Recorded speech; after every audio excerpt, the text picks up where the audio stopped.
Audio Jungle.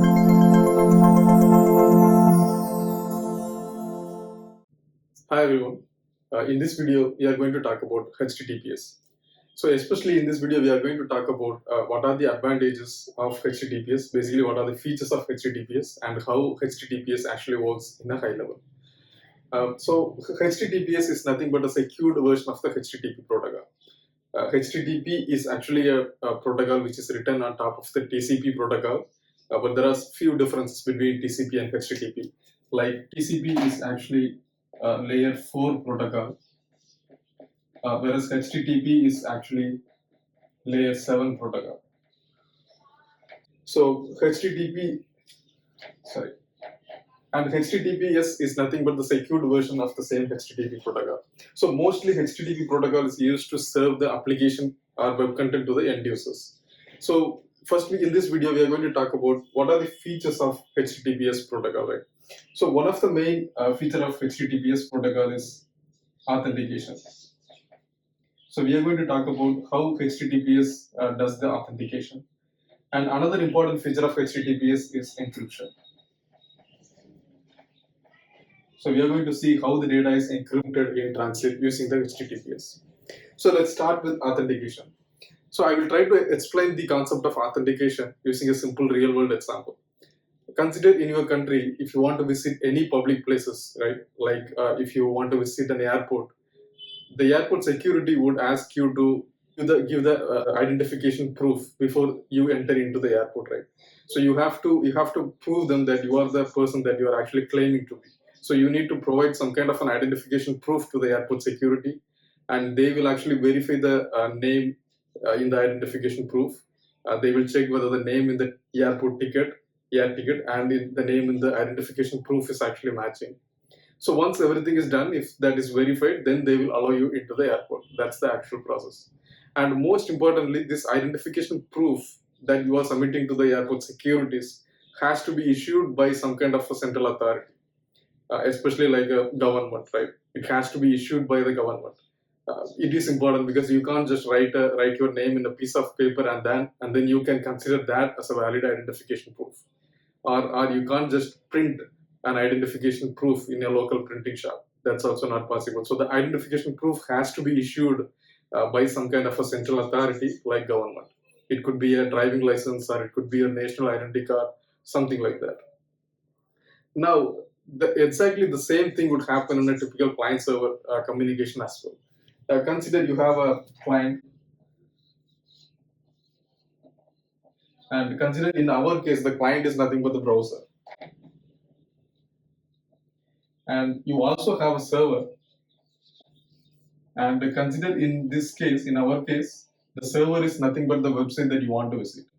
And we can consider that you want to visit google.com.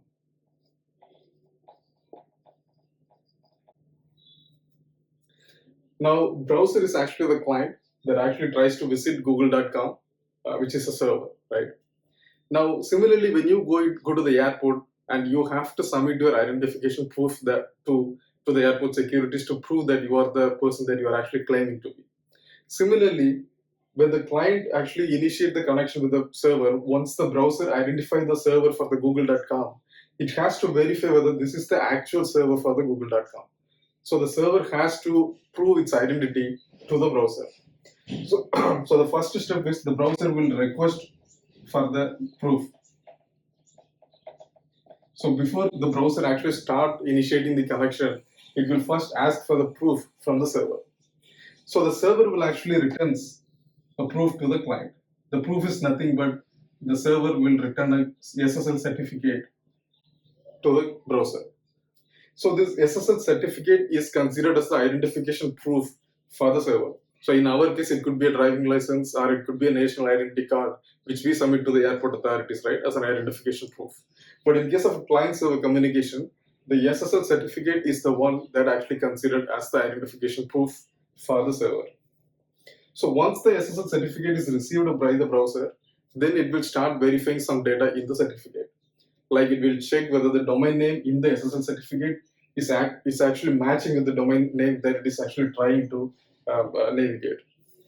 And also the SSL certificate has has to be a valid one. It should have enough validity period. It should not be an expired one. And also, finally, the most important one, the SSL certificate has to be issued by a central authority. So it has to be issued by a certificate authority. So that's what we call the CA. And there are many certificate authorities actually available, like the DigiCert, Let's Encrypt. So these are the people, these are the industries who actually issue certificate for the servers. So the browser will verify whether this particular SSL certificate is actually issued by one of the certificate authorities. If everything is fine, if all the criteria is passed by the verification, then the browser would actually display a green color padlock icon in the browser. But in case if the SSL verification actually failed, say for example, if the domain name is not matching in the certificate, or if the certificate was already expired, or if the certificate is not issued by a central authority, then you might see a red color padlock icon in the browser, which means that the browser cannot initiate the connection with the server. So that's what the red color padlock icon actually means. But sometimes some browser actually allows the connection to the server even if the SSL certification failed. But it is not highly recommended to visit the website when the certificate verification is failed. So this is the authentication part. So this is how the client actually authenticates the server using the HTTPS. So now let's talk about the encryption. Again, let's try to understand the process of encryption using a simple real-world example. Consider that you want to send some kind of a confidential information to your friend, and you are planning to send that confidential information through a courier. You write the data in a letter, and then you want to send a courier to your friend. Now, when the delivery person actually carry the letter to your friend, he can actually open the parcel and he can read the letter, right? So that is actually possible, and that is what we actually call it as man-in-the-middle attack.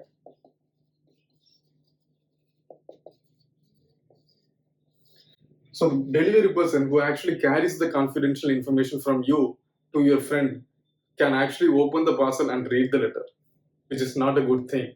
And that's what we call it as man-in-the-middle attack.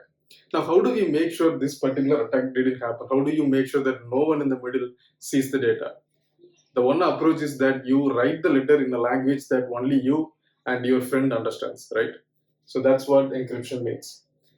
In a client-server communication, when you transfer the data between the client and the server, and if you don't want anyone in the middle to tamper the data or to see the data or to steal the data, then you actually encrypt the data using a particular key.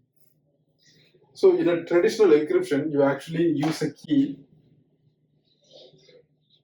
to encrypt the data. You use a key to encrypt the data, and then you actually use the same key to decrypt the data. So this is how a typical traditional encryption actually works. But in case of HTTPS, it actually uses asymmetric encryption.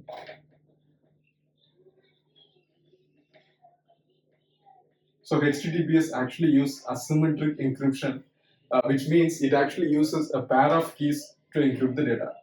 So one is the public key, and another one is the private key, which means it actually encrypts the data using the public key, and you can decrypt the data using the private key. And the same process can happen the other way around as well. So now let's see how it happens in the client-server communication. Now, when the browser actually requests for the proof and the server sends the SSL certificate back to the browser, the server actually holds both the public and the private key. The server actually has the public and the private key, and when you request for the proof, the server actually sends the SSL certificate back to the browser. When it is sending the SSL certificate, it actually sends the public key also along with the SSL certificate. Now the browser got the public key, and then whenever the browser sends the data to the server, it actually encrypts the data using that particular public key. And then the server will decrypt the data using the private key. So the process of the server actually decrypting the data using the private key is what we call as Ssl termination.